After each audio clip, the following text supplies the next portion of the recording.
Hey there, this is Whitney from the School of Evolutionary Herbalism, and I am excited to share something new and different with you today. Usually Sage and I are giving, tips and teachings on herbalism for adults, but we get asked a lot about how to kind of extend herbalism to kids and how to start teaching them about how to use medicinal plants.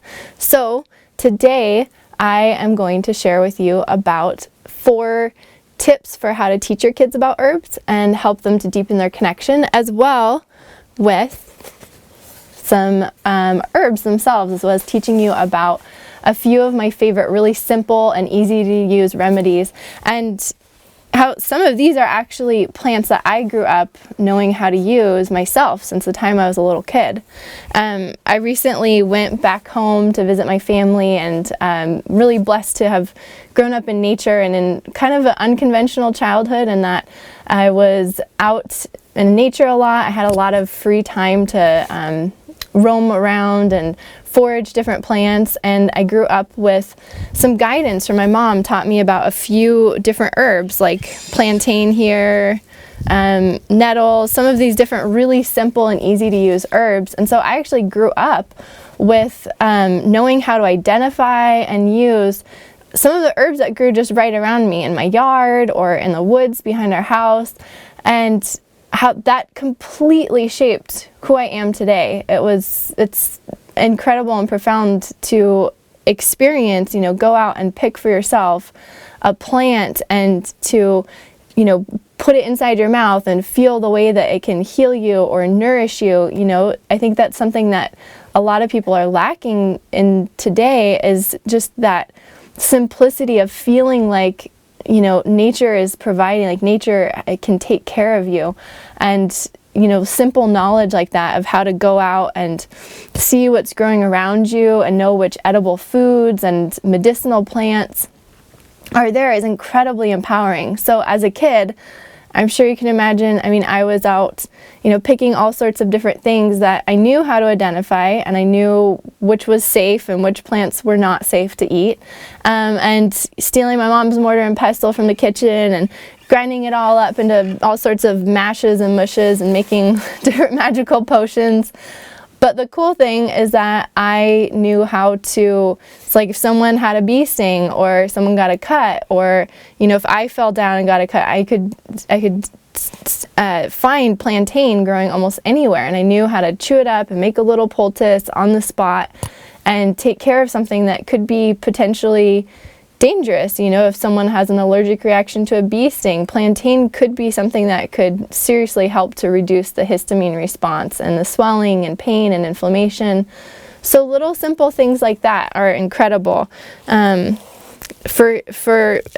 me, growing up as a kid, understanding, getting to experience that and understanding how to use some of those herbs totally shaped the way that I saw the world, and kind of gave me that sense of, interacting with nature. And also probably was a huge part of setting me on my path here to be an herbalist today, because that was something that it came back to, was those connections, that time spent in nature alone or, with my friends, just that deep sense of connection with nature is what I came back to as an adult when I was really looking for my passion and my purpose. That's where I came back to, is to the plants.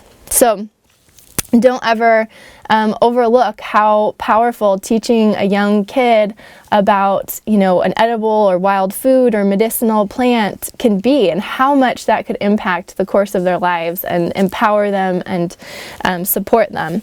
So this is plantain that I was telling you about, a little bit about its properties.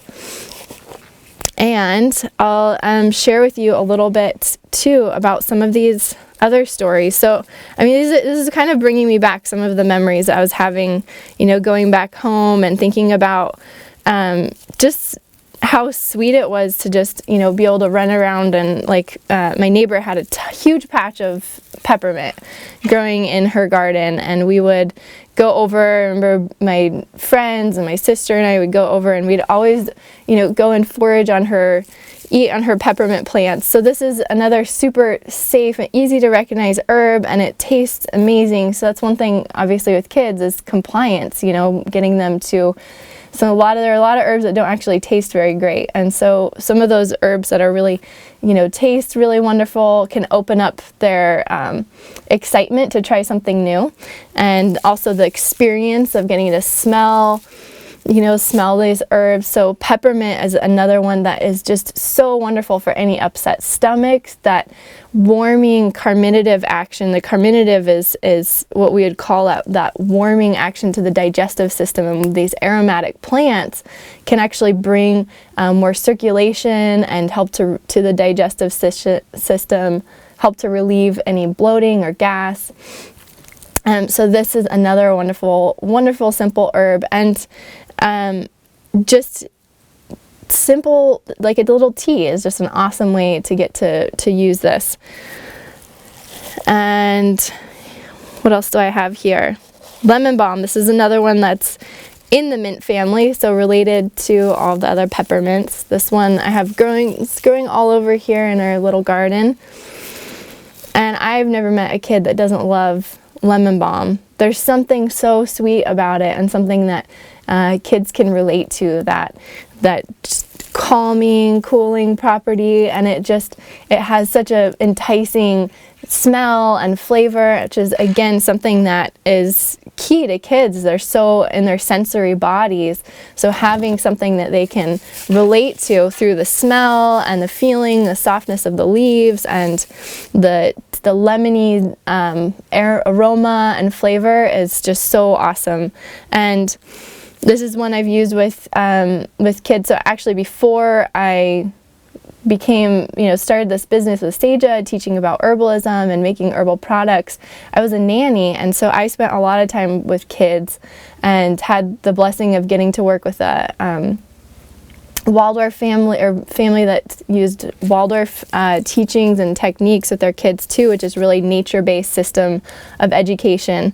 And lemon balm is one that I got to use for fever. So any of that, when you see that kind of like hot and red, kind of red cheeks and irritated fever, where there's just kind of that tension too and irritability that you see in the little kid, this one is so safe and nice and calming. It's a nervine and has those nervine properties to help soothe and calm the nervous system, as well as any digestive upset too. So this is another one. Those aromatic essential oils that are in this herb will help to calm and soothe the digestive system. So any, again, upset tummies or fevers, this is another great one. Or just a sweet herb for making a tea to help them to calm down, and great one before bedtime as well.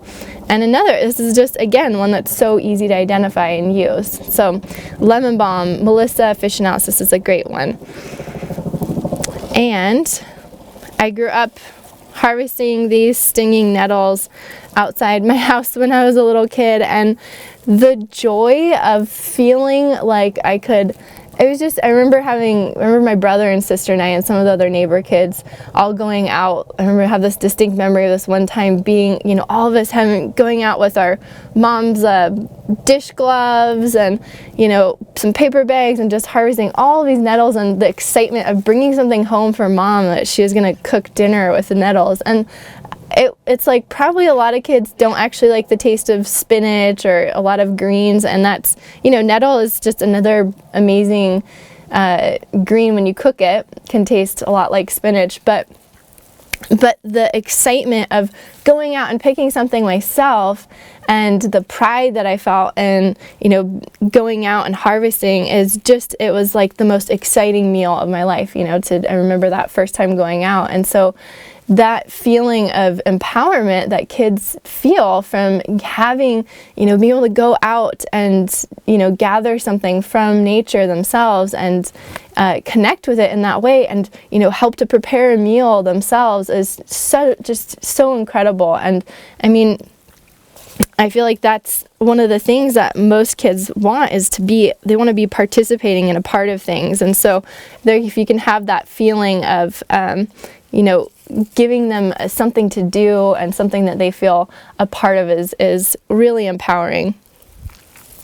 So that is one herb that also is fabulous. So as far as the nettles and its medicine, I mean, this is an incredible nutritive herb. And you think about when kids are growing so much, and what do they need? They need a ton of minerals. They're growing all these bones and connective tissue and everything. And nettle is incredibly high in silica and calcium, tons of vitamins and trace minerals, you know, which is a key thing that a lot of our farmed foods are missing. Some of these trace minerals and nutrients that you would find in wildcrafted nettles that are grown in the forest or areas that are more pristine, that have a wider spectrum of minerals that are so essential and important to our growth.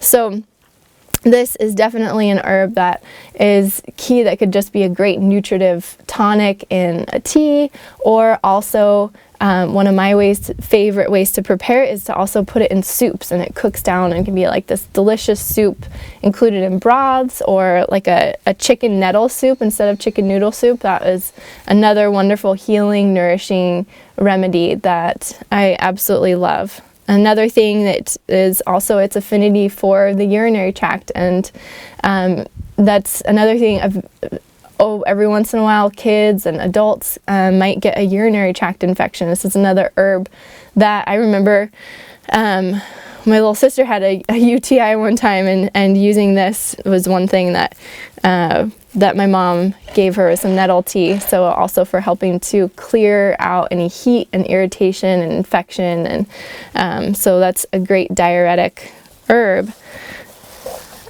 So there's so many.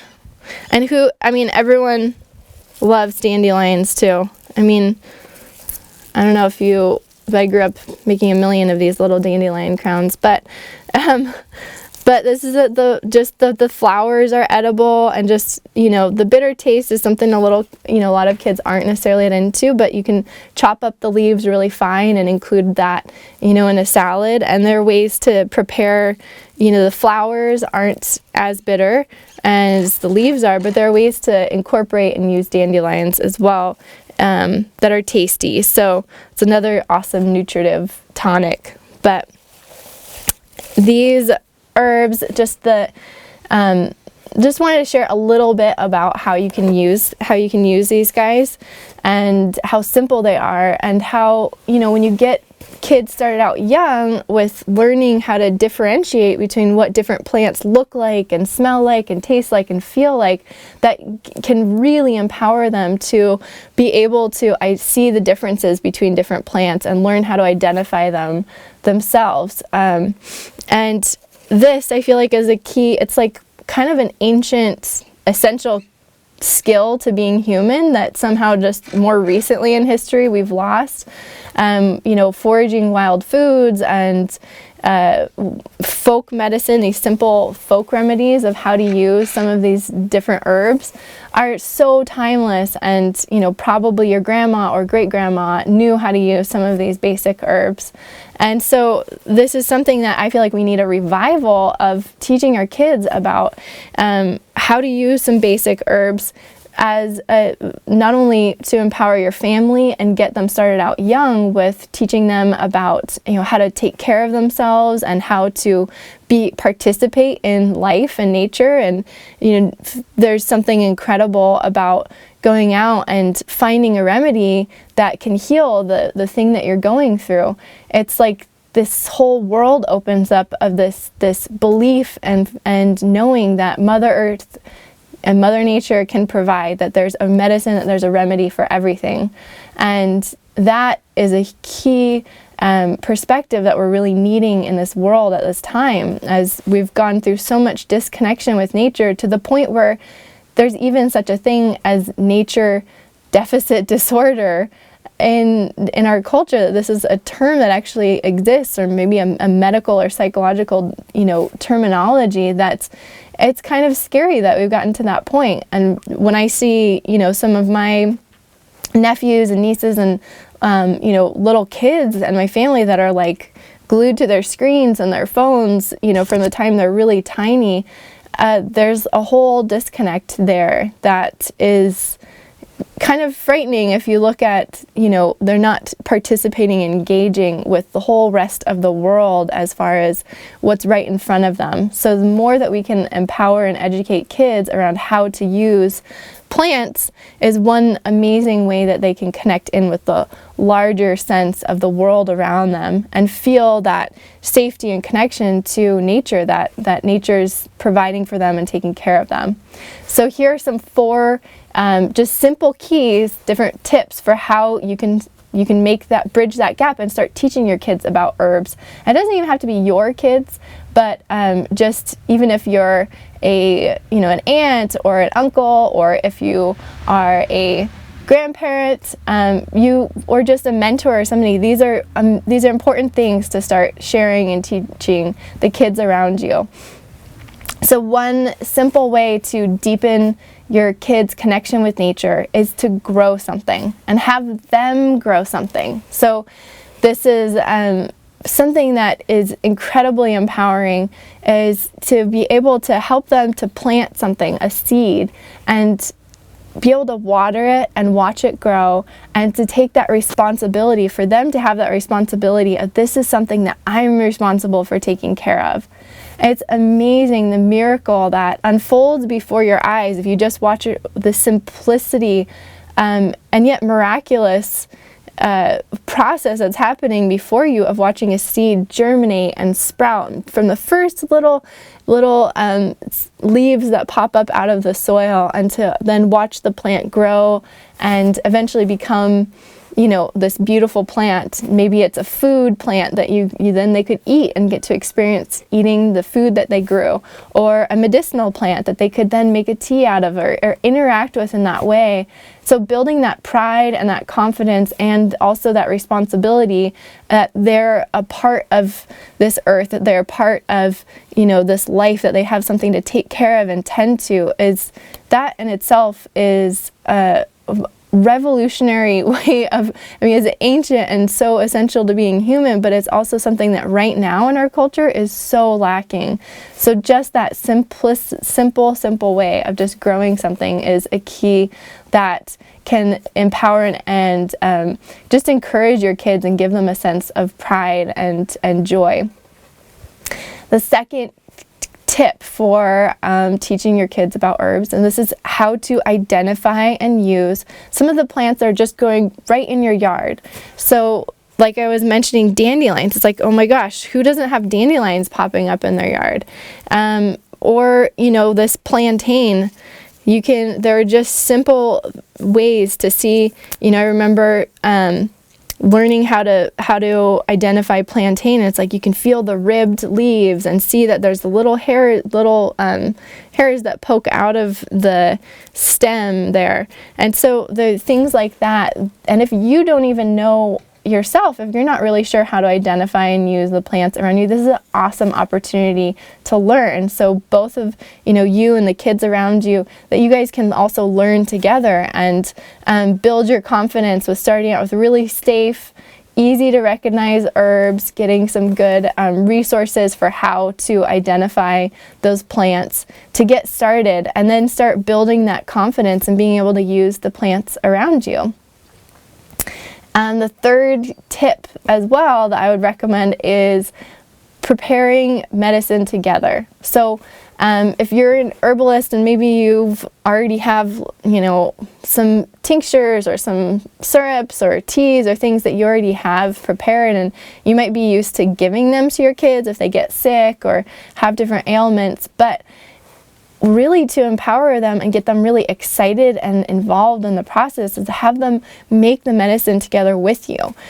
So this is something that you could go out, if you're going out picking elderberries, or putting up some syrup for the winters, to educate them around, hey, we're going to use this, if we end up getting the cold or flu, we'll be able to use this elderberry syrup. And again, it builds that confidence and connection with the medicine that they're taking, that they're not just a patient, but that they can become a healer for themselves as well, and to be able to help out the people in their family or their friends friends. This is something that as soon as you start learning about these things, you automatically want to start helping people, and you feel, useful as you're empowered with this type of knowledge. So I remember,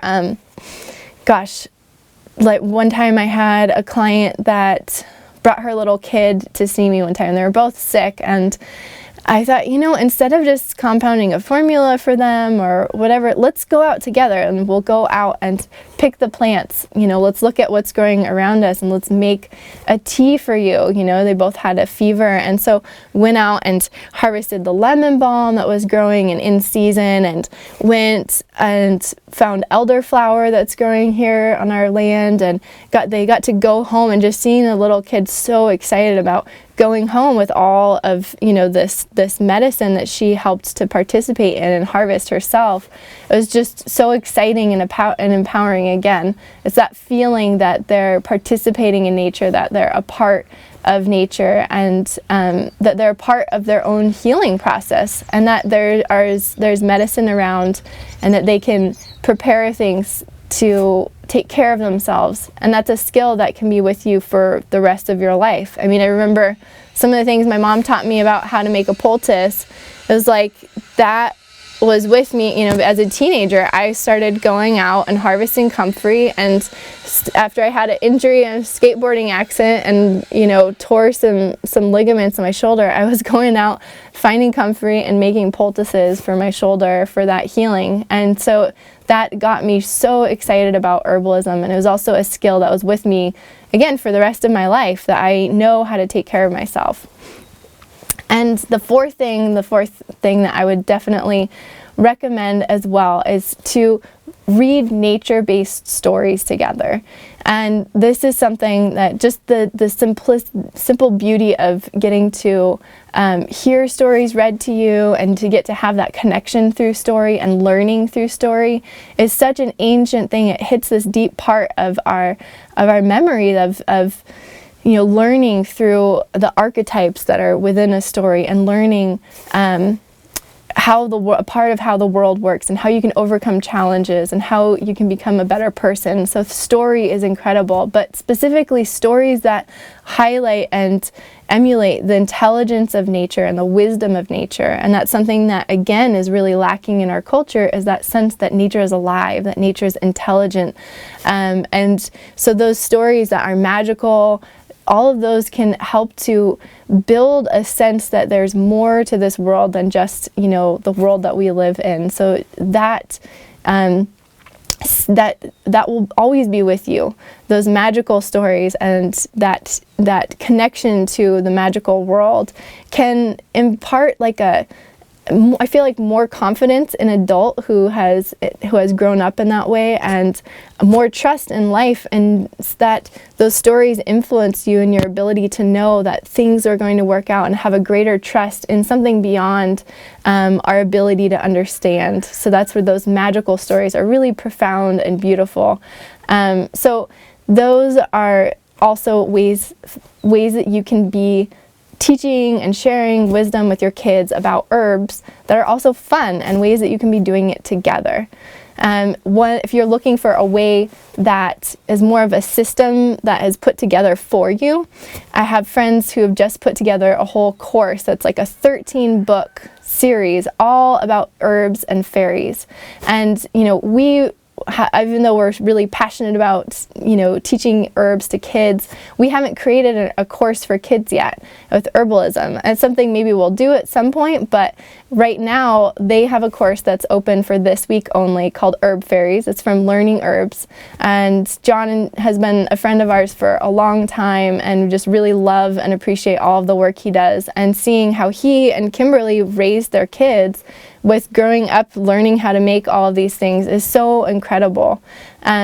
So this whole system is like 13 books of stories about different herbs. So they have a whole story about chickweed and the fairy chickweed, and about how the world of herbs is being kind of the world of magic is being lost at this time. And so this adventure story of different kids going and discovering the healing powers of plants. And so it's an amazing story, and all the different stories connect together, but it's an amazing way to learn through story and through having fun and through educating and empowering your kids. So I really wanted to share that with you today as well, because that's a system that you can use, that you could get started now with, and you can be connected to a whole bunch of other parents and other kids with all sorts of resources for teaching parents how to, or grandparents, or whatever, adults or mentors, teaching them how to identify and use herbs, and then how to then teach their kids about them as well. So that, we'll put the link below here in this post, so you can check that out as well. And they're giving away the first book all about the herb fairy stellaria, chickweed. That one is for free right now, that you can download through this link that we have here. So I just encourage you to get out there and to educate and share your, different herbal knowledge with your kids, and get out into your yard and just start it there. See what's growing in your yard right now. You don't have to live someplace, in the wild or in nature, but just starting out with what is right around you is really incredibly enlightening, getting to see the medicine and the wild food and all the resources that nature is providing with abundance right here in front of you. So thank you so much for taking the time to watch this video and just hearing a little bit about the story of my life and how I grew up. And it was really sweet just reminiscing and remembering all of, how some of these plants are really special to me, that they've been with me throughout my life and have become really strong allies and have helped me through a lot of different healing. And so I really hope that you can also be there for kids in your life and get to share something beautiful with them and empower them to, take care of their health and take care of their lives and take care of this Mother Earth, because that's what it's really all about, is sharing and empowering all this wisdom and keeping it going so the future generations have a way to connect with nature and a way to be healed by nature. So I'd love to hear from you if you have any experience working with kids, and how you get them excited about participating, being a part of nature. How have you used different remedies? What are your favorite herbal remedies that you use with kids? And just love to hear your story. So please share in the comments below, and if you want to share this with other friends of yours that are also interested in herbs for kids, share this video. And also the Herb Fairies course is another one that's an amazing resource. So thanks so much. Take care and be well.